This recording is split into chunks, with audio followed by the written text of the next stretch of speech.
إن الحمد لله نحمده ونستعينه ونستغفره ونعوذ بالله من شرور أنفسنا ومن سيئات أعمالنا من يهده الله فلا مضل له ومن يضلل فلا هادي له وأشهد أن لا إله إلا الله وحده لا شريك له وأشهد أن محمدًا عبده ورسوله أما بعد فأعوذ بالله من الشيطان الرجيم بسم الله الرحمن الرحيم إن عدة الشهور عند الله 12 شهرا في كتاب الله يوم خلق السماوات والأرض منها 4 حرم ذلك الدين القيم فلا تظلموا فيهن أنفسكم وقاتلوا المشركين كافة كما يقاتلونكم كافة واعلموا أن الله مع المتقين۔ مہینوں کی گنتی اللہ رب العالمین کے ہاں 12 مہینے ہیں۔ جس دن سے اللہ نے آسمان اور زمین کو بنایا ان میں سے 4 حرمت والے ہیں۔ یہی مضبوط دین ہے، تم ان میں اپنی جانوں پر ظلم مت کرو اور مشرکین سے اکٹھے ہو کر لڑو جس طرح وہ تم سے اکٹھے ہو کر لڑتے ہیں، اور یاد رکھو اللہ رب العالمین تقوی اختیار کرنے والوں کے ساتھ ہے۔ ہر قسم کی حمد و ثنا اللہ وحدہ لا شریک کی ذات اقدس کے لیے، بے شمار لا تعداد درود و سلام سید الاولین والآخرین خاتم النبیین محمد الرسول اللہ صلی اللہ علیہ وآلہ وسلم کی ذات گرامی کے لیے۔ عزیز بھائیوں، قابل احترام بزرگوں،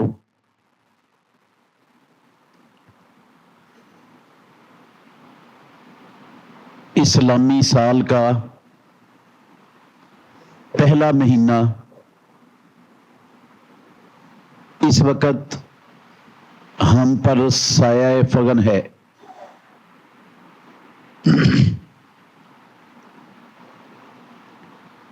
اس میں ایک چیز تو جو ہم سب کے لیے یاد رکھنے والی ہے وہ یہ ہے کہ اس مہینے کے شروع ہونے سے پہلے ہماری زندگیوں کا، دنیاوی زندگیوں کا 1 سال ختم ہو چکا ہے۔ ہم اپنی دنیا سے دور اور 1 سال قبر کے قریب ہو چکے ہیں، آخرت کے قریب ہو چکے ہیں، اور ہر آنے والا دن، مہینہ اور سال ہماری دنیا کی زندگی کو کم کر رہا ہے۔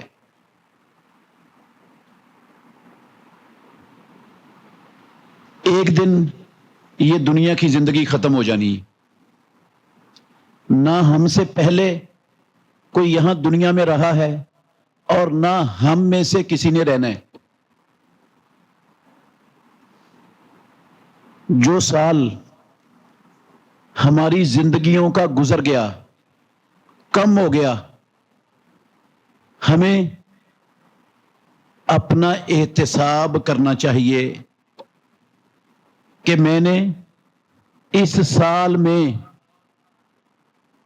اللہ رب العالمین اور اس کے آخری نبی محمد الرسول اللہ صلی اللہ علیہ وسلم کے فرامین کو ماننے میں کہاں کہاں مجھ سے کوتاہی ہوئی، کہاں کہاں کمی رہ گئی، کون کون سے فرائض چھوٹ گئے، کون کون سے اہم ترین اعمال وہ میں ان سے غافل رہا۔ اور کون کون سے قیمتی غنیمت والے مواقع تھے جن کو میں نے ضائع کیا. اپنے پچھلے سال کا احتساب کر کے ہمیں اپنی کمیوں کوتاہیوں کو سامنے رکھ کر اس آنے والے نئے سال جس کا ہم آغاز کر چکے ہیں، پہلا مہینہ جا رہا ہے، اس میں اگلے سال میں ان کوتاہیوں کو دوبارہ دہرانے سے ہمیں اپنے آپ کو بچانے کا بندوبست کرنا ہے. جو کوتاہیاں ہو گئیں ان کو دور کرنے کا بندوبست کرنا ہے. جو فرائض چھوٹ گئے منصوبہ بندی کرنی ہے کہ ہم نے آئندہ زندگی میں آئندہ سال ہم نے اسی طرح کا ناکامی والا خسارے والا سال نہیں بنانا. آئندہ سال کو ہم نے انشاءاللہ اپنے رب کے قریب ہونا ہے. آئندہ سال میں ہم نے زیادہ سے زیادہ اللہ اور اس کے رسول کے فرامین کے سانچے میں اپنی زندگی کو گزارنے کی انشاءاللہ کوشش کرنی ہے. ایک بات تو یہ ذہن میں رکھنی چاہیے. دوسری بات میرے بھائیوں، سال کے 12 مہینوں میں 4 مہینے حرمت والے ہیں. ابراہیم خلیل الرحمن علیہ الصلوۃ والسلام کے دین میں اس وقت سے یہ حرمت والے چلے آ رہے ہیں. امام الانبیاء کی بعثت سے پہلے بھی مہینے حرمت والے تھے. اللہ نے محمد الرسول اللہ صلی اللہ علیہ وسلم پر دین کو نازل کیا، مکمل کیا، اس میں ان مہینوں کی حرمت کو قائم رکھا. جاہلیت والے بھی احترام کرتے تھے، اللہ نے اور اللہ کے رسول نے بھی ان کی حرمت کو قیامت تک کے لیے قائم رکھا ہے. ان میں سے 4 مہینے 3 اکٹھے ہیں، ذوالقعدہ، ذوالحجہ اور محرم، اور ایک شعبان اور رمضان کے درمیان آتا ہے. رمضان اور جمادی الثانی کے درمیان میں آتا ہے رجب و مودارا. اللہ رب العالمین نے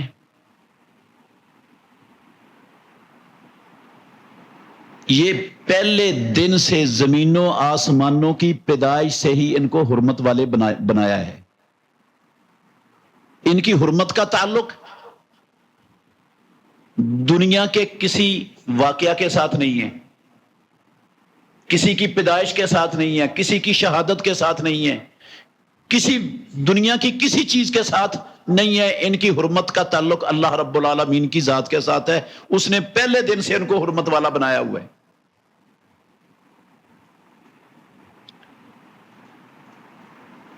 یہودی اور عیسائی آپ سب جانتے ہیں،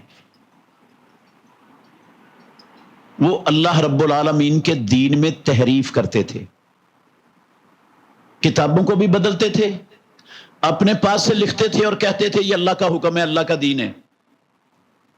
اللہ نے قرآن مجید میں بے شمار مقامات پر ان کے اس کبیح ترین عمل کا تذکرہ کیا ہے. مشرکین مکہ،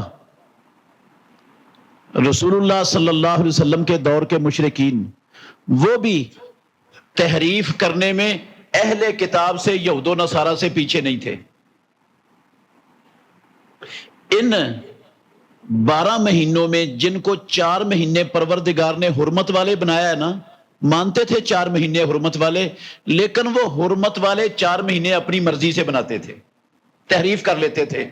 رب کی بنائی ہوئی جو تھی نا سسٹم، اس کو تبدیل کر دیتے تھے، تحریف کرتے تھے. وہ بھی اس کی 2 بڑی بڑی وجہ تھی. ایک وجہ تو یہ تھی کہ یہ 3 مہینے مسلسل آتے تھے، مسلسل، اور 3 مہینوں میں وہ لڑائی نہ کریں، چوری نہ کریں، ڈاکہ نہ ماریں، قتل نہ کریں، دوسرے کبھی گندے کام نہ کریں. مسلسل اتنا لمبا عرصہ ان کے لیے صبر کرنا مشکل تھا، ان کے ہاتھوں میں خارش ہوتی رہتی تھی. تو وہ کیا کرتے تھے، جس مہینے میں حرمت والا مہینہ ہوتا، جس کو رب نے حرمت والا بنایا ہے، وہ اس مہینے کو لڑائی کا مہینہ قرار دے دیتے اور اس کے بدلے میں اگلے مہینے کو حرمت والا بنا دیتے.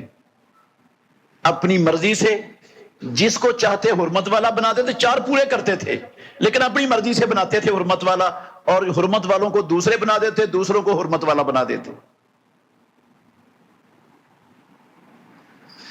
جب محمد الرسول اللہ صلی اللہ علیہ وسلم نے حجۃ الوداع کا فریضہ ادا کیا ہے نا، قدرتی طور پر اللہ کی طرف سے اس وقت جو حج کا مہینہ ہے نا، وہ اسی مہینے میں آیا ہوا تھا، تو جو واقعتاً اللہ کے پیدا کردہ ترتیب کے مطابق تھا، اور سارے مہینے اسی ترتیب پر آ چکے تھے.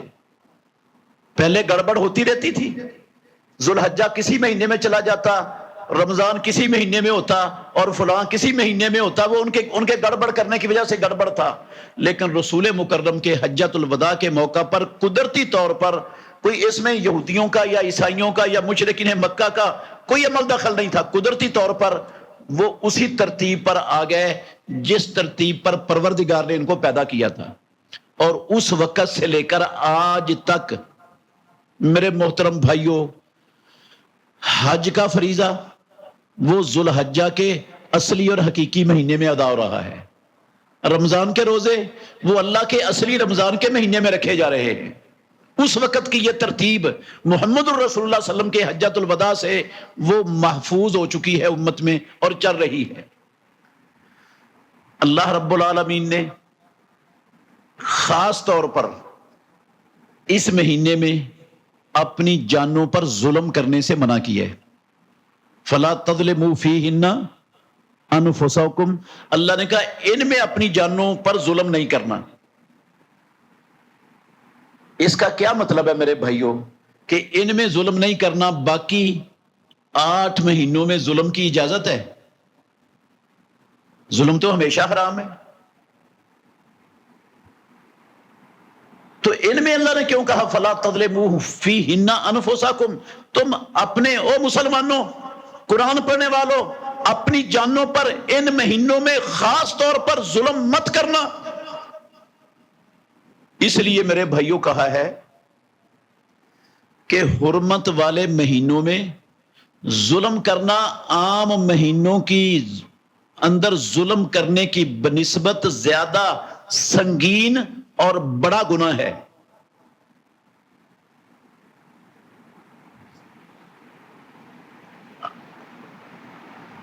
بعض جگہوں پر، بعض اوقات میں، بعض لمحات میں گناہ دوسری جگہوں سے، دوسرے اوقات سے اور دوسرے لمحات سے کیا ہو جاتا ہے؟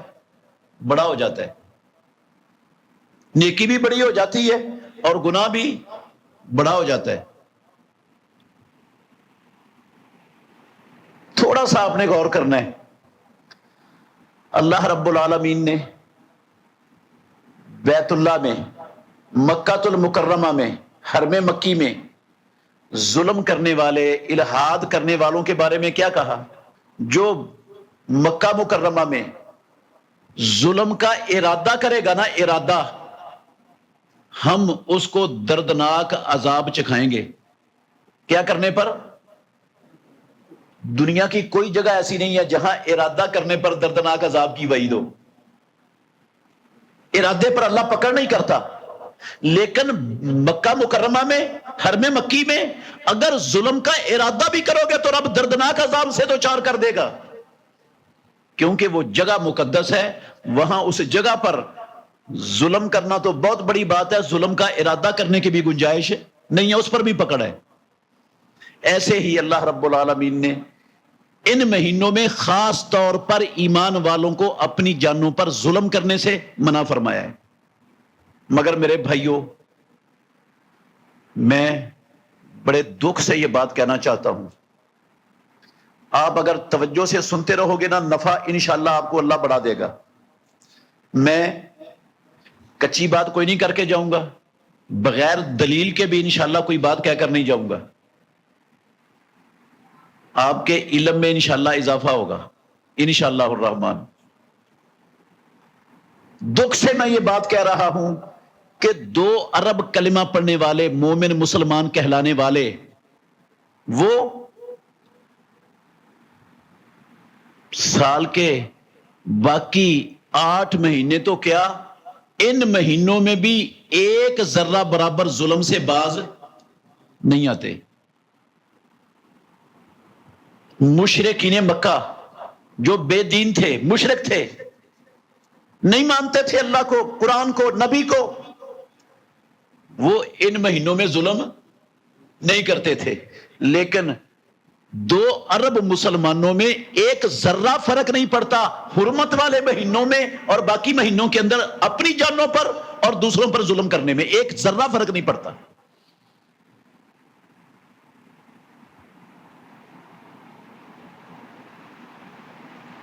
جو سب سے بڑا ظلم، سب سے بڑا ظلم، میں دو تین مثالیں دوں گا انشاءاللہ، جو سب سے بڑا ظلم ہے میرے محترم بھائیوں وہ شرک ہے. اللہ کی عبادت میں اللہ کے ساتھ کسی کو شریک ٹھہرانا سب سے بڑا ظلم. ان الشرک لظلم عظیم، قرآن میں رب نے کہا. اور مسلمان امت 2 ارب کلمہ پڑھنے والے سر کے بالوں سے لے کر پاؤں کے ناخنوں تک ان مہینوں میں بھی اور باقی 8 مہینوں کے اندر بھی یہ شرک کی دلدل میں دنسے ہوئے ہیں. پوری کی پوری مسلمان امت الا ماشاءاللہ چند لوگ ہیں جو بچے ہیں، باقی سب کے سب اپنی جانوں پر دنیا کا بدترین ظلم دن رات 24 گھنٹے کر رہے ہیں.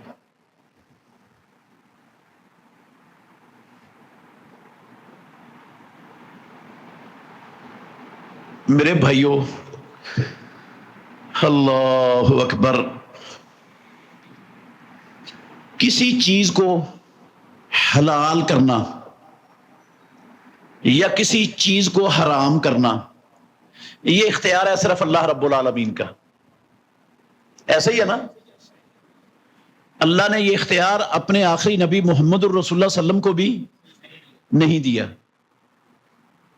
آپ کو معلوم ہے ہماری ایک ماں کے سامنے رسول اللہ صلی اللہ علیہ وسلم نے کہہ دیا آج کے بعد شاید نہیں کہوں گا.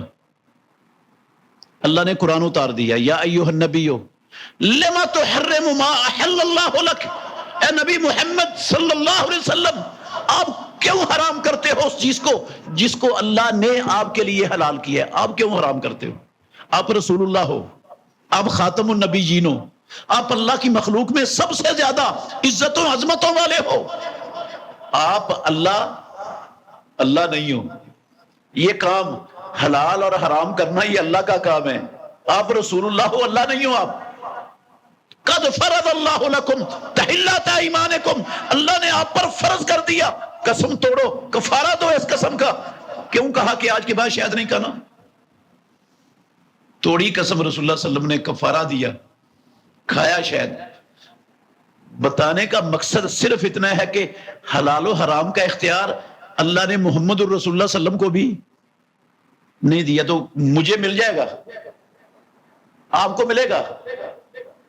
اہل کتاب نے میں ظلم بتانے لگا ہوں کہ آج پوری مسلمان امت 2 ارب کلمہ پڑھنے والے، میں نے دعویٰ کیا ہے سر کے بالوں سے لے کر پاؤں کی ناخنوں تک شرک کی دلدل میں ڈوب چکے ہیں اور ہمیں احساس بھی نہیں. اتنا بڑا ظلم ہم اپنی جانوں پر کر رہے ہیں.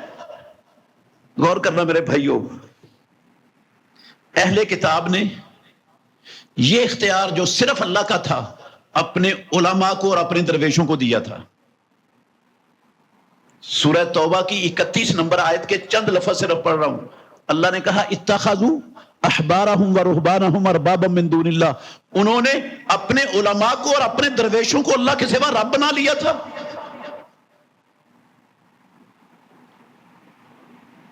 کیسے رب بنایا تھا؟ ترمذی شریف میں حدیث ہے عدی بن حاتم رضی اللہ تعالیٰ عنہ رسول اللہ صلی اللہ علیہ وسلم کے پاس آئے، حسن درجے کی حدیث ہے، ضعیف نہیں ہے، میں ضعیف روایت بیان کرنے کا قائل نہیں ہوں، حسن درجے کی حدیث ہے۔ آپ یہ آیت تلاوت کر رہے تھے، سنتے ہی کہنے لگے عدی رضی اللہ عنہ، اللہ کے نبی انہوں نے رب تو نہیں بنایا تھا اپنے علماء کو اور درویشوں کو؟ راوی کو شک ہے لفظ عدی نے انہوں کا بولا یا لفظ بولا ہم نے رب تو نہیں بنایا تھا؟ میں بھی تو عیسائی رہ کے ہوں، مجھے بھی تو عیسائیت کا پتہ ہے۔ اللہ کیسے قرآن میں کہہ رہے ہیں کہ اہل کتاب نے اپنے علماء اور درویشوں کو رب بنا لیا؟ میرے محترم بھائیوں، اللہ اکبر، رسول اللہ صلی اللہ علیہ وسلم نے پھر بات یہ آیت سمجھائی، لفظ ہیں ترمذی شریف کی حدیث کے، ان کا میں آسان لفظوں میں ترجمہ کرنے لگا ہوں آپ کی زبان میں۔ آپ نے کہا یہ بتاؤ ایک چیز اللہ نے حلال کی ہے، حلال، اور ایک ایک بندے کو پتا ہے یہ چیز کیا ہے، حلال ہے، اور اہل کتاب کے علماء کہہ دیتے تھے یہ کیا ہے، حرام ہے، تو عوام کیا کرتی تھی؟ حرام مانتی تھی۔ انہوں نے کہا اللہ کے نبی ایسے ہوتا تھا۔ پھر آپ نے فرمایا یہ بتاؤ ایک چیز اللہ نے حرام کی ہے اور اہل کتاب کے ہر بندے کو پتا ہے کہ یہ چیز کیا ہے، حرام ہے، رب نے حرام کی ہے، اور اہل کتاب کے علماء کہہ دیتے تھے یہ کیا ہے، حلال ہے، تو کیا عوام اس کو حلال مانتی تھی کہ نہیں؟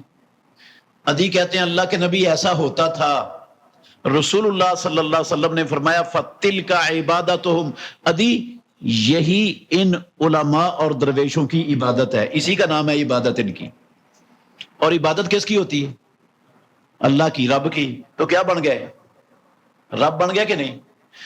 کسی کو رب بنانے کے لیے رب کہنا ضروری نہیں ہوتا کہ میں کہوں یہ میرا رب ہے تو پھر رب بنے گا، رب کہنا ضروری نہیں، میں رب نہ بھی کہوں، جو اختیار رب کا ہے وہ میں اللہ کے سوا کسی کو دے دوں تو اس کو میں نے کیا بنا دیا؟ رب بنا دیا، اس کی عبادت ہو گئی۔ اور جب میں اللہ کے سوا کسی کو رب بنا دوں، اس کی عبادت کر دوں، تو شرک ہو جائے گا کہ نہیں ہوگا؟ کیوں جی؟ شک ہے کسی کو؟ شرک ہو جائے گا۔ جو کام اہل کتاب نے کیا، ساری کی ساری مسلمان امت آج کے اہل حدیث لوگوں سمیت سب کی سب شرک کر رہی ہے، اعلانیہ، سرے عام۔ میں نے صرف ایک مثال دینی ہے آپ کو اس حوالے سے۔ میرے بھائیوں، بیٹا آپ کھڑے ہو جاؤ، شاباش۔ کیا نام ہے آپ کا؟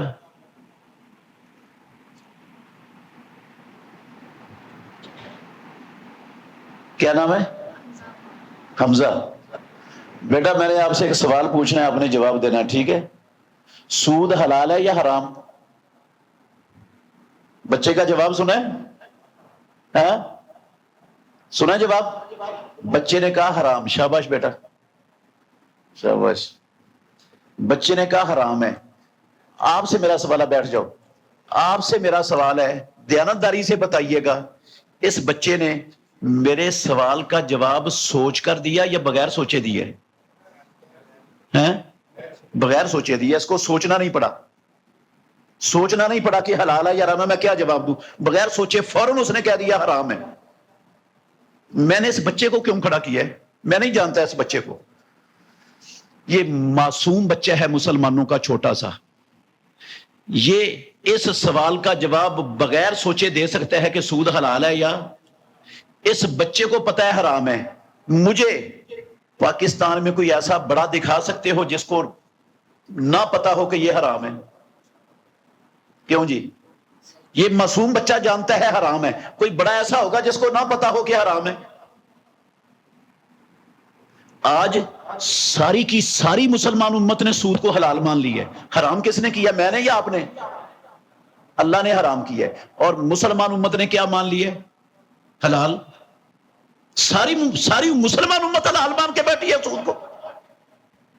مسلمانوں کا بچہ بچہ جانتا ہے حرام ہے اور رب نے حرام کیا ہے، ساری مسلمان امت حلال مان بیٹھی، اہل حدیث بھی حلال مانے بیٹھے۔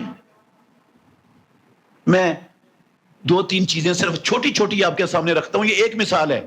میرے بھائیوں، لا الہ الا اللہ محمد الرسول اللہ کے نام پر بننے والا لا الہ الا اللہ کا ملک ہے پاکستان ہمارا۔ 98% آبادی کلمہ پڑھنے والوں کی ہے یہاں پر. ہمارے ملک کے سکولوں میں، کالجوں میں، یونیورسٹیوں میں ہمارے مسلمانوں کے بچے B Com, C Com, D Com, M Com کی تعلیم حاصل کرتے ہیں جی، کرتے ہیں. اس تعلیم کے بعد جب ان کو ڈگری ملتی ہے ہمارے بچوں کو، تو وہ ان کو ملازمت کہاں ملتی ہے؟ بینکوں میں. اور کہاں ملتی؟ اسٹیٹ لائف انشورنس کمپنی میں، دوسری بیمہ کمپنیوں میں، ملٹی نیشنل سودی کاروبار کرنے والی کمپنیوں میں ہمارے ان بچوں کو آسانی سے ملازمت مل جاتی ہے. ایسے ہی ہے. دیانتداری سے بتائیے گا، لا الہ الا اللہ محمد الرسول اللہ کے اس ملک میں کتنے بینک ہیں؟ بے شمار، لاکھوں. کتنے ہیں؟ بلا مبالغہ لاکھوں بینک ہیں. اور اسٹیٹ لائف انشورنس اور دوسری بیمہ کمپنیوں کے کتنے مراکز ہیں؟ لاکھوں. میرے بھائیوں، میں اللہ کے گھر میں بیٹھا ہوں، اللہ وجہ البصیرت کہتا ہوں، دیانتداری سے کہہ رہا ہوں. آپ مجھ سے سوال کر سکتے ہیں، ہر بندے کو سوال کا حق ہے. میرے اس گفتگو کے بعد جس کو بات نہ سمجھ آئے پورا سوال کرے مجھ سے، میں انشاءاللہ جواب دوں گا، ناراض نہیں ہوں گا کسی سوال کرنے والے سے. میں دیانتداری سے کہتا ہوں، یہ لاکھوں بینک اور لاکھوں اسٹیٹ لائف انشورنس کمپنیوں کے ادارے یہ صبح سے لے کر شام تک 100% سودی لین دین کرتے ہیں. 99.99% نہیں، 100% لین دین کاروبار کیا ہے ان کا؟ سود پر مبنی سودی کاروبار ہے. اور ان اداروں کو چلانے والے افراد کتنے جی؟ کروڑوں. کتنے افراد ہیں ملازمین ان میں؟ کروڑوں. کیا یہ کروڑوں ملازمین ان اداروں کے وہ ایک خاندان کے افراد ہیں یا زیادہ خاندانوں کے ہیں؟ کروڑوں خاندانوں کے ہیں. یہ کروڑوں افراد اور ان افراد کے کروڑوں خاندان اللہ کے گھر میں بیٹھے ہو. دیانتداری سے بتائیے گا، وہ یہ کام حرام سمجھ کے کر رہے ہیں یا حلال سمجھ کے ہیں؟ حلال سمجھ کے. رب نے کیا کیا ہے؟ حرام. اور انہوں نے کیا سمجھا ہے؟ حلال. کن کے کہنے پر حلال سمجھا ہے؟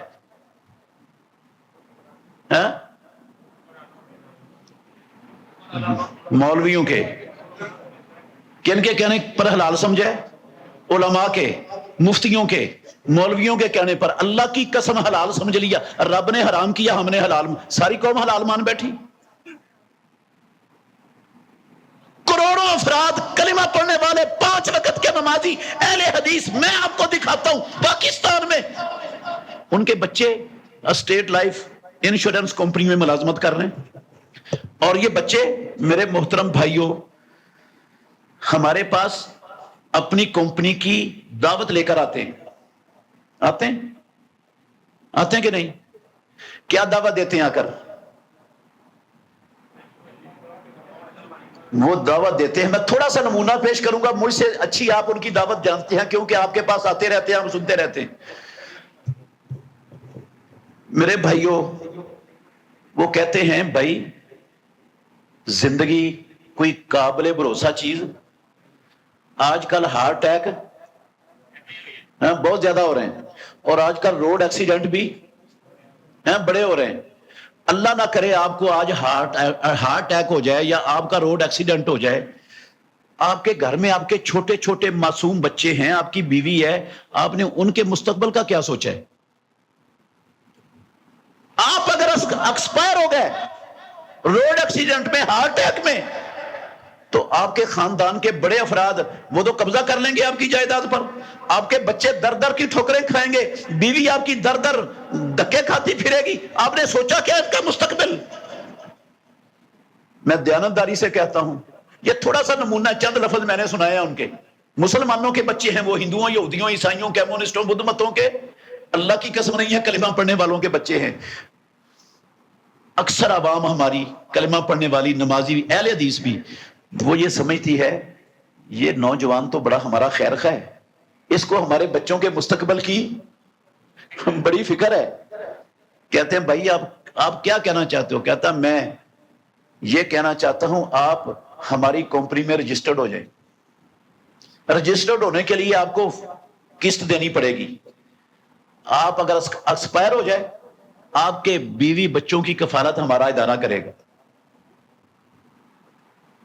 وہ اکثریت تو تیار ہو جاتے ہیں فوراً یہ بات سن کر. کوئی 2-3% ہوتے ہیں سر پھرے, وہ کہتے ہیں نہیں بابا تمہارا یہ کام حلال نہیں ہے, یہ سود ہے, میں نے کوئی بیمہ شیمہ نہیں کروانا. جب وہ یہ لفظ کہتے ہیں نا لوگ, ہر ایجنٹ کے پاس اتنی موٹی ایک فائل ہوتی, اس کے ہاتھ میں کیا ہوتی ہے, ایک فائل اتنی موٹی. اس فائل میں کیا لگا ہوتا ہے؟ مفتیوں کے فتوے لگے ہوتے ہیں. یہ اہل حدیث مفتی کا فتویٰ ہے, یہ دیوبندی مفتی کا فتویٰ ہے, یہ بریلوی مفتی کا فتویٰ ہے, یہ جماعت اسلامی کے مفتی کا فتویٰ ہے, یہ جناب یہ شیعہ مفتی کا فتویٰ ہے, یہ فلاں مسلک کے مفتی کا فتویٰ ہے. اتنی موٹی فائل انہوں نے فتوے لے کر تیار کی ہے اور اس کی کاپی ہر ایجنٹ کے پاس موجود ہے. وہ فائل کھول دیتا ہے, کہتا ہے تو کہاں کا مفتی ہے, کس مدرسے سے افتاء کا کورس کر کے آیا جو ہمارے عمل کو کہتا ہے. یہ ساری دنیا کے مسلکوں کے مفتی یہ فتوے ان کے تیرے سامنے پڑے ہیں, وہ سب کہتے ہیں حلال ہے, اور تو نیا مفتی پیدا ہو گیا حرام کہنے والا. وہ بھی جو کہہ چکا تھا نا کہ یہ حرام ہے میں نہیں کرواتا, سود ہے یہ, وہ بھی کہتا ہے لگتا ہے ہمارے مولوی نے میرا دماغ خراب کر دیا, اور پتہ شتا اس کو کوئی نہیں تھا. اس نے غلط بتایا ہمیں کہ یہ سود ہوتا ہے, یہ انشورنس بیمہ یہ ٹھیک نہیں ہوتا. تو مجھے تو آج پتا چلا اتنے مفتیوں کے فتوے اس کے حلال ہونے کے. کہتا بابا میں رجوع کرتا ہوں, بتا کتنی قسط نہیں ہے, میرا بھی کر رجسٹریشن. میری بھرا پڑا ہے ہمارا معاشرہ نمازیوں سے, حاجیوں سے. کسی نے اپنی زندگی کا, کسی نے اپنی گاڑی کا, کسی نے دکان کا, کسی نے مکان کا, کسی نے کاروبار کا, کسی نے فیکٹری کارخانے کا, کسی نے گھر کا, کسی نے اپنے فصل کا, کسی نے اپنے جانوروں کا بیمہ کروایا ہوا ہے. اور آج اللہ کے گھر میں بیٹھ کے کہہ رہا ہوں پاکستان میں مسلمانوں کے بچے مسلمان خاندانوں کے سفر کے بھی بیمے کرتے ہیں. آپ نے لاہور سے جانا ہے کراچی, آپ بیمہ کروا لیں اپنے سفر کا, رستے میں جیب کٹ گئی, کوئی نقصان ہو گیا تو وہ کمپنی آپ کا نقصان کیا کرے گی, بھرے گی. سفر کے بھی بیمے ہونے شروع ہو گئے. یہ بیمہ اللہ کے گھر میں بیٹھا ہوں دیانتداری سے کہتا ہوں, سود بھی ہے, جوا بھی ہے, ظلم بھی ہے, غرر بھی ہے, اللہ کی تقدیر پر ایمان کے منافی بھی ہے.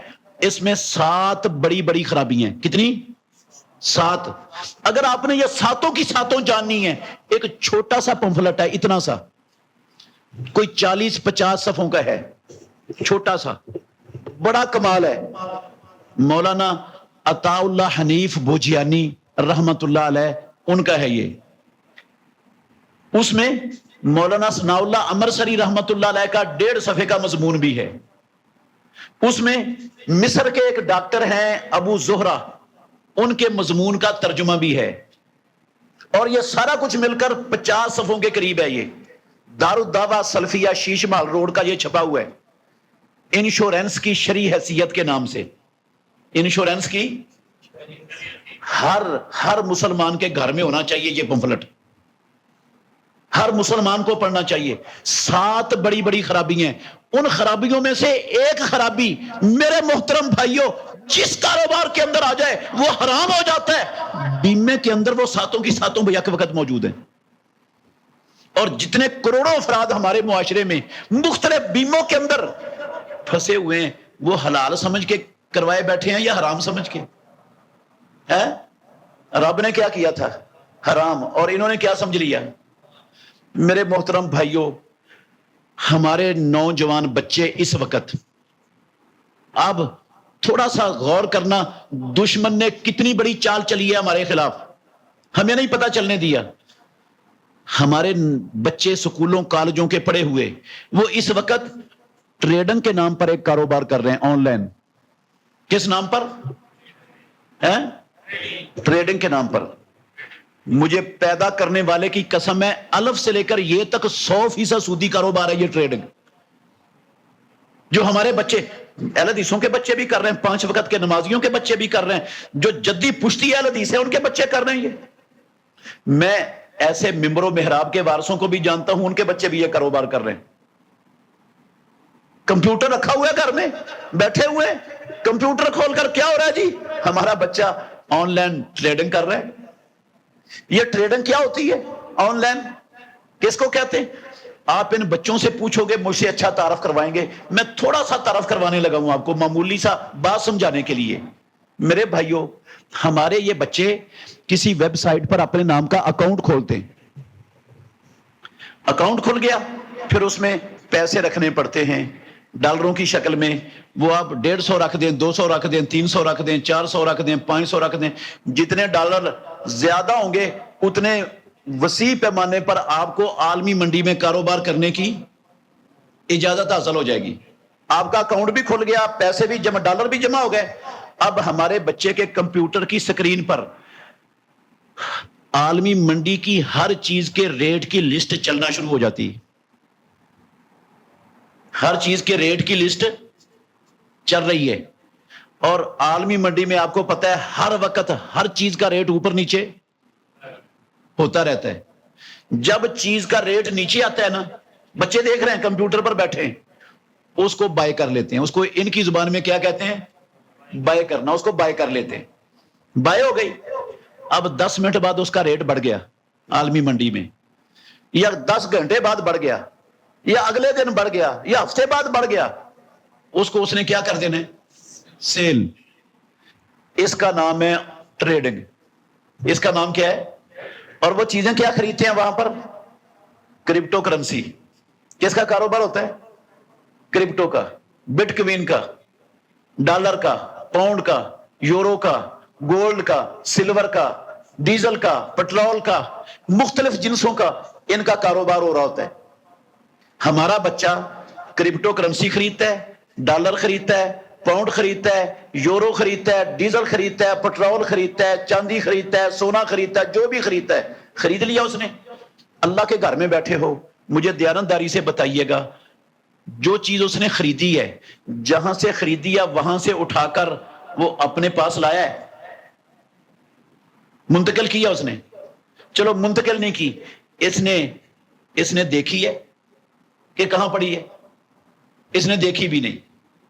اس کو یہ پتا ہے کہ جو چیز میں نے خریدی ہے یہ دنیا کے کس کونے میں، کس سٹاک میں، کس جگہ پر پڑی ہے، کس حالت میں پڑی ہے، اللہ کی قسم یہ بھی پتا نہیں۔ اور میرے اور آپ کے نبی محمد الرسول اللہ صلی اللہ علیہ وسلم کا سچا فرمان ہے میرے محترم بھائیوں، غور کرنا۔ آپ نے فرمایا جو بندہ چیز خریدتا ہے جب تک اس خریدی ہوئی چیز کو وہاں سے منتقل نہیں کر لیتا، اس کو آگے نفع لے کر بیچنے کی اجازت منع کیا رسول اللہ صلی اللہ علیہ وسلم نے، منع کیا ہے۔ خلفائے راشدین کے دور میں مارکیٹوں میں بندے مقرر ہوتے تھے، اگر کوئی شخص کوئی مال خریدتا اور وہی پڑا پڑا نفع لے کے بیچنا شروع کر دیتا، وہ ڈنڈے مارتے تھے ان کو، اس لیے بندے مقرر کیے ہوئے تھے یہ کام کسی کو کرنے نہیں دینا۔ یہاں تو ٹریڈنگ میں تو 100% کام ہی ہے، اور یہ چیز چاہے وہ کرپٹو کرنسی ہے، چاہے وہ ڈالر ہے، چاہے وہ کوئی چیز ہے، یہ صرف ہیلے کے طور پر استعمال ہو رہی ہے، بیچ میں اس کا وجود نہیں ہے۔ کس طور پر ہو رہی ہے؟ ہیلے کے طور پر۔ اصل کاروبار کس چیز کا ہو رہا ہے یہ ٹریڈنگ میں؟ پیسوں کا، پیسوں کے ساتھ کمی بیشی سے۔ میں آپ کو 100 روپیہ دے کر 125 روپیہ آپ سے کیا کر رہا ہوں؟ خرید رہا ہوں۔ یہ کاروبار ہے، یہ ٹریڈنگ، اس کاروبار ٹریڈنگ کا یہ ہے کاروبار، یہ نام ہے، اس کو ٹریڈنگ کہا جاتا ہے۔ اور یہ بچے کر رہے ہیں، 100% سود حرام۔ اور یہ ہمارے خاندانوں، نمازیوں، اہل حدیثوں کے بچے بھی کر رہے ہیں۔ کیا حرام سمجھ کے کر رہے ہیں؟ ہاں، حلال سمجھ کے۔ رب نے سود کو کیا کیا ہے؟ حرام۔ مسلمانوں نے کیا سمجھ لیا ہے؟ اچھا، یہ صرف آن لائن نہیں ہوتا میرے بھائیوں، یہ کاروبار صرف آن لائن نہیں ہوتا۔ آپ اپنی مارکیٹوں میں چلے جائیں، میں بڑے دکھ سے کہنے لگا ہوں یہ بات، منڈیوں میں چلے جائیں مسلمانوں کی، میں جانتا ہوں 7 پیڑھیاں جن کی توحید والی اہل حدیث تھے، ہیں 7 پیڑھیوں سے اہل حدیث ہیں، توحید و سنت والے ہیں، ان کے کاروبار کیا ہیں؟ شوگر ملے ہیں آپ کے ملک میں، ہے نا؟ کرشننگ کا جب موسم آتا ہے نا، چینی تیار ہوتی ہے، تو جن کے پاس پیسے ہیں وہ بڑے بڑے لوگ، کوئی 10 ٹرک خرید لیتا ہے، کوئی 20 خرید لیتا ہے، کوئی 50 ٹرک کیا کر لیتا ہے، چینی کے خرید لیتا ہے۔ میں نے 50 ٹرک خرید لیے، پیسے مل مالک کو دے دیے، اس کے اکاؤنٹ میں جمع ہو گئے پیسے۔ اب جو 10 ٹرک میں نے یا 50 ٹرک چینی کے میں نے خریدے ہیں، وہ میں نے دیکھے نہیں ہیں، وہ اس مل کے کسی گودام کے کس کونے میں کہاں پڑا ہے، وہ چینی سفید ہے، وہ چینی براؤن ہے، وہ باریک ہے، وہ موٹی ہے، اس کا توڑا کس طرح کا ہے، مجھے کسی چیز کا پتا، میں نے نہ اس کو منتقل کیا وہاں سے، نہ اس کو ہاتھ لگایا، نہ جا کر دیکھا، نہ مجھے پتا ہے۔ میں نے مہینے بعد اس کا ریٹ بڑھ گیا، اس کو میں نے ان بزرگوں کو بیچ دیا نفع لے کر۔ 10 دن انہوں نے اپنے پاس رکھی، وہ دیکھی انہوں نے بھی نہیں جا کر وہاں۔ 10 دن بعد اور ریٹ تھوڑا سا اوپر ہو گیا، انہوں نے ان کو بیچ دی۔ انہوں نے 15-20 دن انتظار کیا، تھوڑا سا ریٹ اور اپ ہو گیا، انہوں نے پیچھے والے بھائی کو بیچ دی۔ یہ کاروبار ہماری منڈیوں کے اندر ہو رہا ہے۔ یہ میں نے ایک مثال دی ہے، یہ سوتر منڈی میں چلے جائیں، یہ چینی منڈی میں چلے جائیں، یہ کھڑ منڈی میں چلے جائیں، یہ کھاد منڈی میں چلے جائیں، یہ ساری منڈیوں میں ہندو، یہودی، عیسائی، کمیونسٹ، بدھ مت نہیں، پیدا کرنے والے کی قسم ہے، اہل حدیث، نمازی، حاجی، الحاج، قربانیاں دینے والے، وہ یہ کام حرام سمجھ کے نہیں حلال سمجھ کے کر رہے ہیں۔ سود ہے، یہ خالص سود ہے، 100% سود ہے، یہ ہو رہا ہے ہمارے معاشرے میں۔ ایک بندہ کنٹینر، میں لے کے آتا ہوں کنٹینر باہر کے ملک سے کسی سامان کا، کنٹینر وہ لاہور کے ڈرائی پورٹ پہ آ کے اترایا، میں نے مثال دے رہا ہوں 1 لاکھ کا خریدا تھا، باہر سے کیا خریدا تھا، 1 لاکھ کا خریدا، لاہور کے ڈرائی پورٹ پہ آ گیا، میں نے ان کو 1.25 لاکھ کا بیچ دیا۔ اب میں 25,000 روپیہ نفع لے سکتا ہوں کہ نہیں؟ کیوں جی لے سکتا ہوں، کیونکہ میں نے وہاں سے خریدا تھا، وہاں سے منتقل کیا، اٹھایا، وہ ادھر آیا، ادھر لا کر میں نے بیچے۔ اب انہوں نے کیا کیا، یہ دفتر کھول کے بیٹھے ہوئے ہیں، انہوں نے فون پر اپنے رابطے کے تاجروں سے رابطہ کیا، میرے پاس یہ سامان ہے، میں بیچنا چاہتا ہوں۔ وہ ڈرائی پورٹ پہ جا کے دیکھا بھی نہیں، ہاتھ بھی نہیں لگایا، اٹھایا بھی نہیں وہاں سے، انہوں نے ڈرائی پورٹ پڑے اس کو 1.5 لاکھ کا بیچ دیا۔ وہ 1.5 لاکھ والے نے اسی جگہ پر پڑا وہ کنٹینر آگے 2.25 لاکھ کا بیچ دیا۔ اس 2.25 لاکھ والے نے اگلے کو کتنے کا بیچ دیا؟ 2 لاکھ کا بیچ دیا۔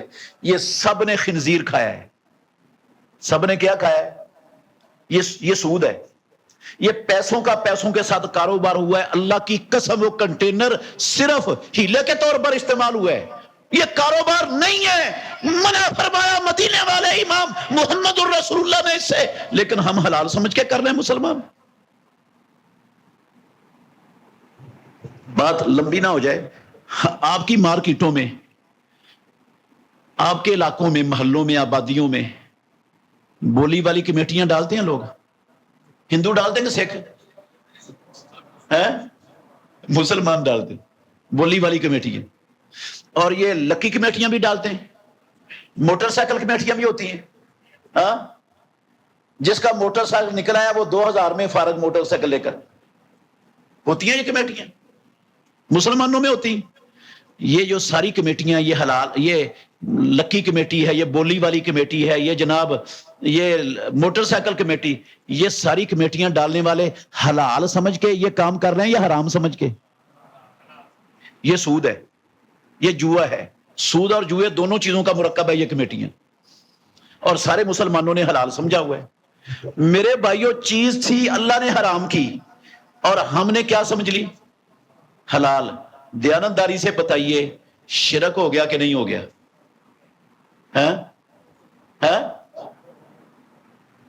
جن کے کہنے پر حلال سمجھا ان کو رب بنا دیا میں نے اور آپ نے کہ نہیں بنایا؟ ان کی عبادت کر لی کہ نہیں کر لی؟ یہودیوں عیسائیوں کا قصور کیا تھا؟ وہ بھی تو یہی کرتے تھے، ہم بھی وہی کرتے ہیں۔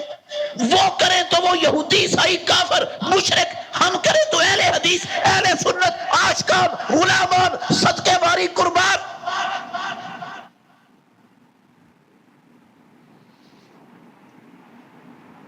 میرے بھائیوں، معاملہ کتنا خطرناک ہے. اللہ نے اپنے آخری نبی محمد الرسول اللہ صلی اللہ علیہ وسلم کو مخاطب کر کے کہا ہے، 65 نمبر آیت ہے سورہ زمر کی، وَلَقَدْ أُوحِيَ إِلَيْكَ وَإِلَى الَّذِينَ مِن قَبْلِكَ لَئِنْ أَشْرَكْتَ لَيَحْبَطَنَّ عَمَلُكَ وَلَا تَكُونَنَّ مِنَ الْخَاسِرِينَ. اے میرے محمد، آپ کی طرف بھی، آپ سے پہلے پیغمبروں کی طرف بھی وحی کی گئی تھی، اگر آپ سے بھی شرک سرزد ہو گیا تو ضرور بھی ضرور آپ کے سارے عمل برباد ہو جائیں گے اور آپ خسارہ پانے والوں میں شامل ہو جاؤ گے. رسول اللہ سے ہو جائے شرک، ان کی تو ساری نیکیاں برباد. مجھ سے ہو جائے تو میری نمازیں، میرے روزے، میرا حج، میرا عمرہ، میری تبلیغ، میرا جہاد، میری دعوت، میری مسجد، میرا مدرسہ، میری قربانیاں کام آئیں گی. میرے چیز کیا ہوں رسول اللہ صلی اللہ علیہ وسلم کے مقابلے میں حیثیت کیا ہماری؟ ساری ہم نیکیاں کر رہے ہیں اور نیکیاں کر کے ساری کی ساری روزانہ پھونک رہے ہیں شرک کر کے. میرے بھائیوں، میں ختم کرنے لگا ہوں. یہ مثال، آپ کے ملک میں اسلامک نام کے بینک کھلے ہوئے ہیں. کھلے؟ سنا نام کبھی کہ نہیں ہے؟ نام ان بینکوں نے نا چن چن کر قرآن مجید کے اندر سے اللہ کی قسم اعلیٰ قسم کے الفاظ نکال کر اپنے بینکوں کے نام رکھ دیے، ساتھ اسلامک لگا دیا. ساتھ کیا لگا دیا؟ اسلامک. یہ کیا ہے؟ مستقیم اسلامک بینک. مستقیم اسلامک. یہ کیا ہے؟ تقوی اسلامک بینک. یہ کیا ہے؟ میزان اسلامک بینک. یہ کیا ہے؟ اخلاص اسلامک بینک. اور یہ کیا ہے؟ البرکہ اسلامک بینک. امین اسلامک بینک. سلاب آیا ہوا ہے اسلامک بینکوں کا. اور ہر بینک میں، اسلامک بینک میں، شریعہ ایڈوائزر کے نام سے ایک مفتی صاحب کی سیٹ لگا دی. اس سیٹ پر مفتی کے علاوہ کوئی اور بندہ بیٹھ نہیں سکتا. وہ شریعہ ایڈوائزر صرف مفتی کی سیٹ ہے، مفتی بیٹھے گا، جس کے پاس افتاء کی سند ہے دوسرا نہیں بیٹھ سکتا. ہر بینک کے اندر مفتی بیٹھا ہے. مفتی کے بغیر اللہ کی قسم کوئی بینک بن سکتا ہی نہیں اسلامک. اور میں اللہ کے گھر میں بیٹھا ہوں، پیدا کرنے والے پروردگار کی قسم اٹھا کے کہہ سکتا ہوں آپ کو، میرے پاس درجنوں حوالے اور درجنوں ثبوت ہیں. میں صرف ایک حوالہ آپ کو دوں گا تھوڑا سا مسئلہ سمجھانے کے لیے. یہ مفتی اپنی 3 لاکھ روپے تنخواہ کھڑی کرنے کے لیے یہ ہر سود کے حلال ہونے کا فتویٰ وہاں بیٹھے دے رہے ہیں. ہر سودی کاروبار کے حلال ہونے کا فتویٰ. اور کیا نمازی، کیا اہل حدیث، کیا علماء کرام، وہ کہتے ہیں مفتی صاحب کا فتویٰ ہے حلال ہے. یہ اسلامک کاروبار کر رہے ہیں. یہ بینک ربا فری ہیں، وہ کہتے ہیں ہم سودی کاروبار نہیں کرتے. حلال ہو گیا. سب نے جو نفرت کرتے تھے انہوں نے بھی سود کو حلال مان لیا. جو بچے ہوئے تھے یہ سہولت کاری کی. اللہ کی قسم یہ مفتی بہت بڑے سہولت کار ہیں. مسلمانوں کے عقیدے کے دشمن، یہودیوں کے سب سے بڑے سہولت کار.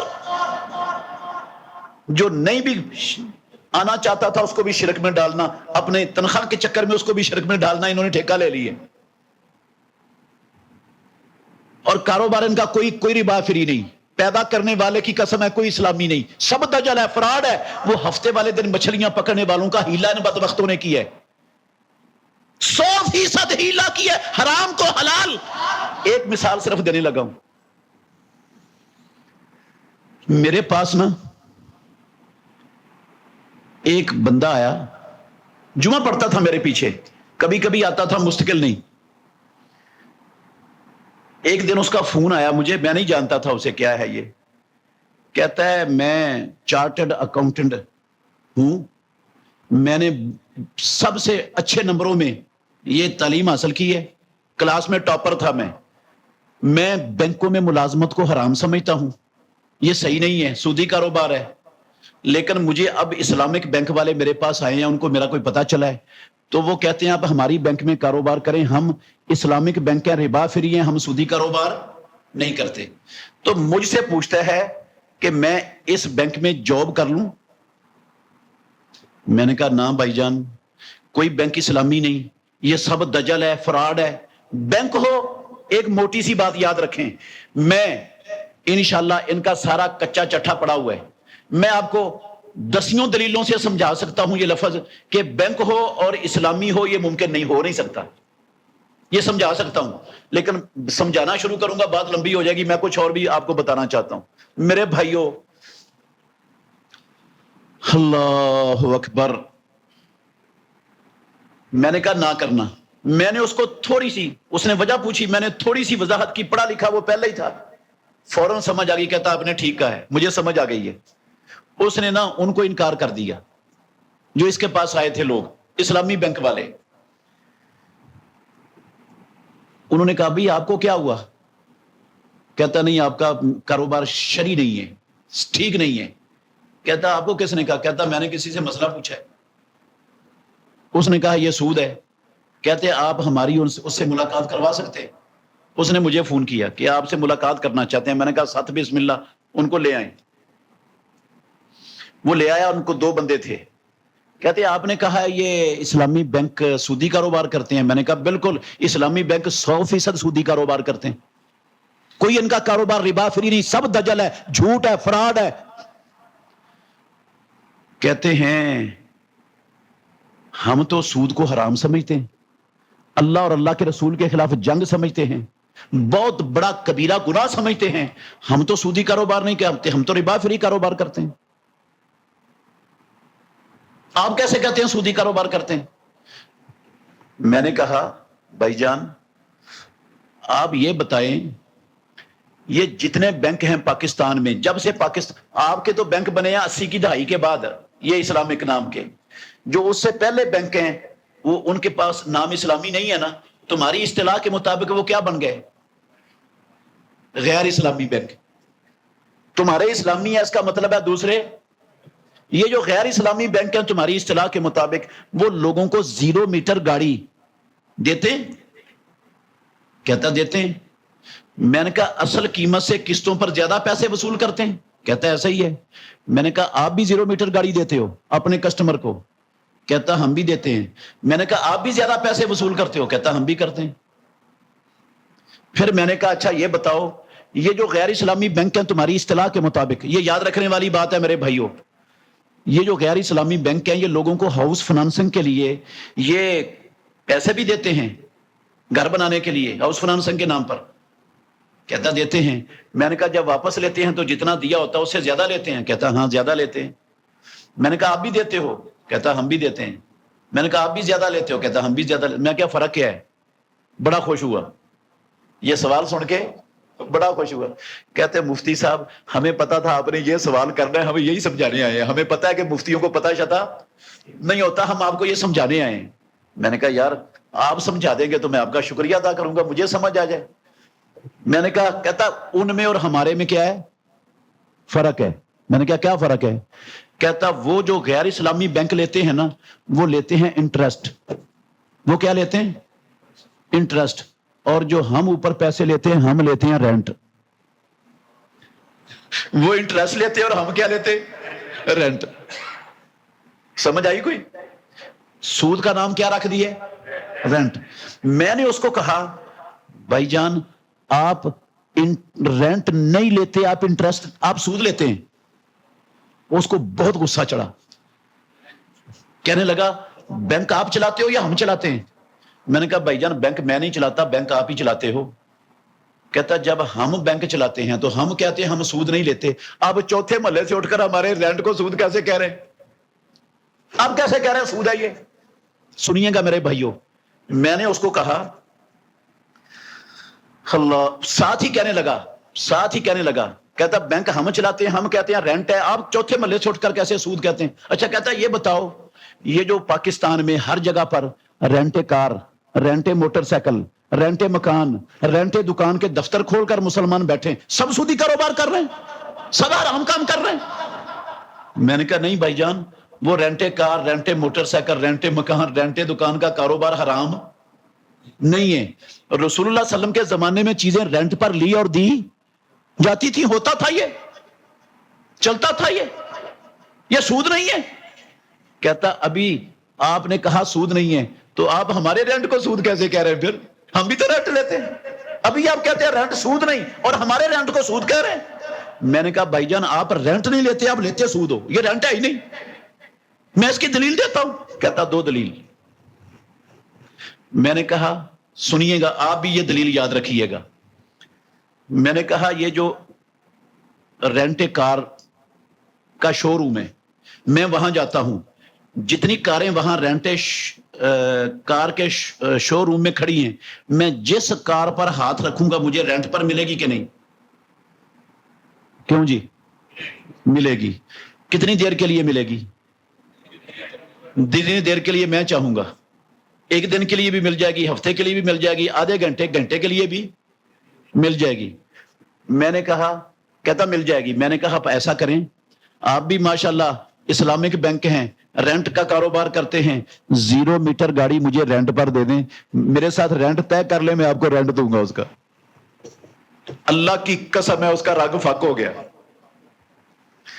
کہتا مفتی صاحب ہمارے بہت سارے کام ہیں، یہ کام ہم نے شروع نہیں کیا۔ میں نے کہا اب کسٹمر آ گیا آپ کے پاس، شروع کر لو، رینٹ پر مجھے گاڑی دے دو، 0 میٹر رینٹ طے کر لو، یہ بھی کام ہے، باقی بھی کام ہے تو یہ بھی کام کر لو۔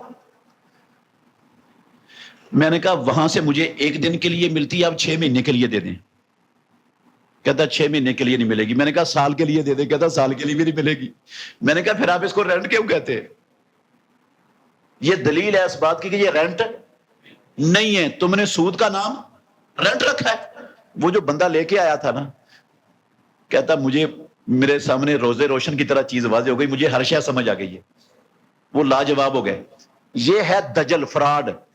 نام چینج کر دیا، کسی چیز کا نام بدلنے سے حقیقت اللہ کی قسم نہیں بدلتی، نہ اس کا حکم بدلتا ہے۔ یہ کیا انہوں نے۔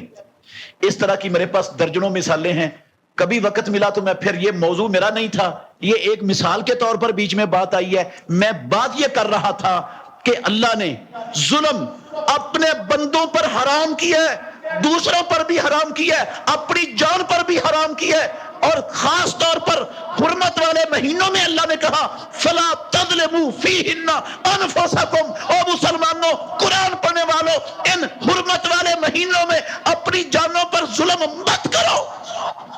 یہودی مشرکین مکہ حرمت والے مہینوں میں بدماشی سے، ظلم سے رک جاتے تھے۔ اللہ کی قسم مسلمان امت ایک انچ بھی پیچھے ہٹنے کے لیے تیار نہیں ظلم سے۔ اپنی جان پر شرک سے بڑا ظلم کیا ہے؟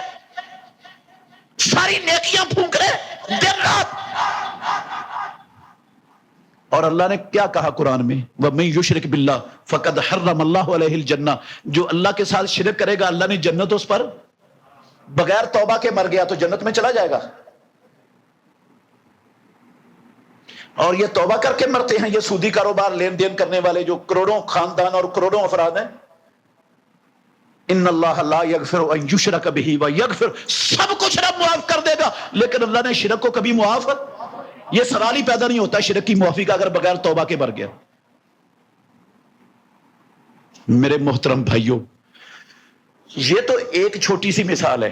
محرم کا مہینہ شروع ہوتا ہے، ہم نے، اللہ نے کہا اپنی جانوں پر ظلم نہیں کرنا، ہم اپنی جانوں پر ظلم باقی 8 مہینوں سے زیادہ اللہ کی قسم شروع کر دیتے ہیں محرم شروع ہوتے ہی۔ محرم شروع ہوتے ظلم کم کرنا تھا، وہ پہلے سے بھی زیادہ مسلمان امت کرنا شروع ہو جاتی۔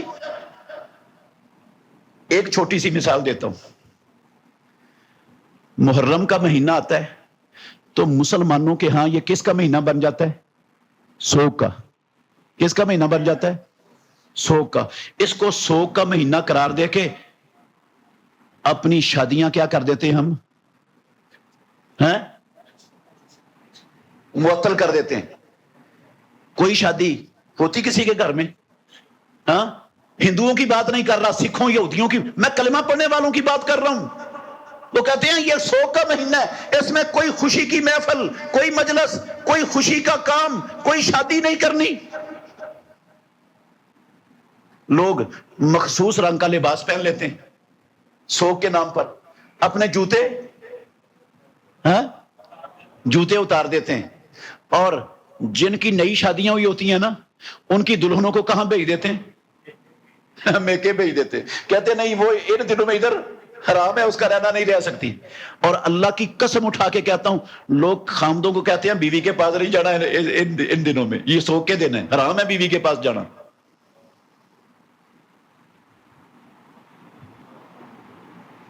ہم سمجھتے ہیں یہ صرف رسمیں ہیں، رسمیں. پیدا کرنے والے کی قسم ہے، یہ رسمیں نہیں، یہ شرک ہے. جس چیز کو رب نے دین نہیں بنایا میں اس کو دین بنا کر عمل کروں گا تو میں نے اپنی جان پر ظلم کیا کہ نہیں؟ اس سے بڑا ظلم اور کیا ہوگا؟ میں نے یہ کہا اپنے اس عمل سے، کہا نہ صحیح، اپنے عمل سے یہ میں نے باور کروایا دنیا کو کہ اللہ کے قرآن میں دین مکمل نہیں تھا، کیونکہ وہاں تو یہ سارے کام جو ہوتے ہیں محرم میں، یہ سبیلیں لگ جاتی ہیں محرم میں. ہاں، کوئی جوس بانٹ رہا ہے، کوئی کچھ بانٹ رہا ہے، کوئی کچھ کر رہا ہے، کوئی کچھ کر رہا ہے، کوئی حلیم پکا رہا ہے، کوئی چاول تقسیم کر رہا ہے، کوئی نان بانٹ رہا ہے، یہ سارا کچھ ہو رہا ہے. بھئی اللہ کے نبی نے قرآن میں کیا ان دنوں میں صدقہ کرنے، سبیلیں لگانے، ان دنوں میں کھانے پکا کر جوس اور ساری چیزیں تقسیم کرنے، کیا رب نے اس کی ترغیب دی؟ نبی نے ترغیب دی؟ محمد الرسول اللہ صلی اللہ علیہ وسلم کے بعد خلفائے راشدین نے کسی نے ایسا کام کیا؟ صحابہ میں سے کسی نے ایسا کام کیا؟ محدثین ائمہ اربعہ میں سے کسی نے یہ کام سارے کیے جو آج ہم دین سمجھ کر، نیکی ثواب سمجھ کر، رب کے تقرب کا ذریعہ سمجھ کے کر رہے ہیں؟ اس کا مطلب تھا نہ رب کو پتا تھا یہ کام نیکیاں ہیں، نہ نبی کو پتا تھا. نعوذ باللہ، ہمیں پتا چل گیا، ہم نے یہ دین میں داخل کر دیا اور یہ بھی دین بنا دیا. اس سے بڑا ظلم اور کیا ہوگا؟ ام لہم شرکاء شرعوا لہم من الدین ما لم یأذن بہ اللہ.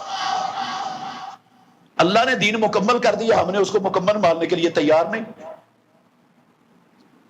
ہم کہتے ہیں یہ ساری چیزیں آئیں گی تو مکمل ہوگا، اور جو چیزیں نہیں کرتا اس پر اللہ کی قسم ہم بڑے بڑے فتوے لگاتے ہیں.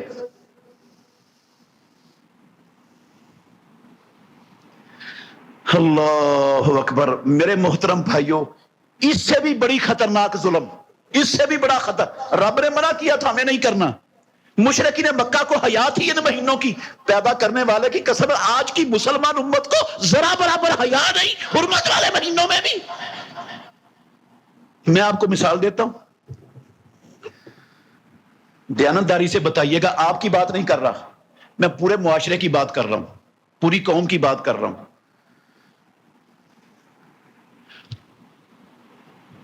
آپ اپنے گھر میں جو چیزیں استعمال کرتے ہیں ضروریات زندگی کی، بازار سے خریدتے ہیں نا جی؟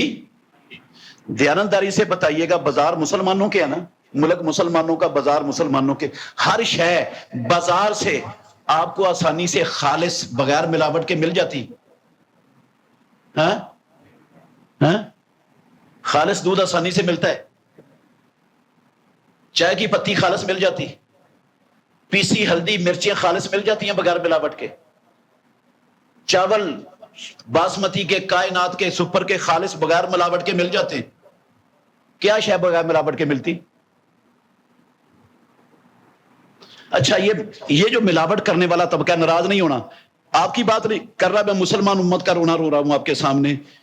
یہ جو ملاوٹ کرنے والا طبقہ ہے یہ کون ہے؟ ہاں؟ لگتا ہے اسرائیل کی آرمی رات کو آتی ہے، ہر شے میں ملاوٹ کر کے چلی جاتی. دشمن ہے نا ہماری. یا امریکہ کی آرمی آتی ہے یا انڈیا کی آرمی، وہ قریب ہیں ذرا، وہ آتے ہیں اور ملاوٹ کر کے ہر شے. مسلمان تو نہیں کر سکتا یہ کلمہ پڑھنے والا. ہاں؟ کون کرتا ہے یہ؟ مسلمان کرتے ہیں، اپنے ہاتھوں سے کرتے ہیں، سرے عام کرتے ہیں، کوئی شرم نہیں، کوئی حیا نہیں. اللہ کی قسم، ہر شے میں ملاوٹ، ہر شے میں دو نمبری، ہر شے میں فراڈ. اور آپ غور کریں، توجہ کرنا میرے بھائیوں، میں لمبی بات نہیں کروں گا. چلو میں یہ بات تھوڑا سا پیچھے لے جاتا ہوں، ایک دو مثالیں اور دے دیتا ہوں. آپ کا کوئی کام ہے گورنمنٹ کے کسی ادارے میں، دیانتداری سے بتائیے گا، میری طرف کی بات نہیں کرنی، بغیر رشوت کے آپ کا کام آسانی سے ہو جائے گا؟ کوئی کام بھی؟ ہاں؟ کوئی کام نہیں ہوتا. آپ کا ذاتی پلاٹ ہے، آپ نے اپنی حلال کمائی سے خریدا ہے، یا آپ کو باپ کی وراثت میں سے ملا ہے، حلال وراثت میں سے، آپ کو اس کی جو ہے نا وہ چاہیے، ہاں، فرد چاہیے. اب اس کو کیا چاہیے؟ آپ فرد لینے کے لیے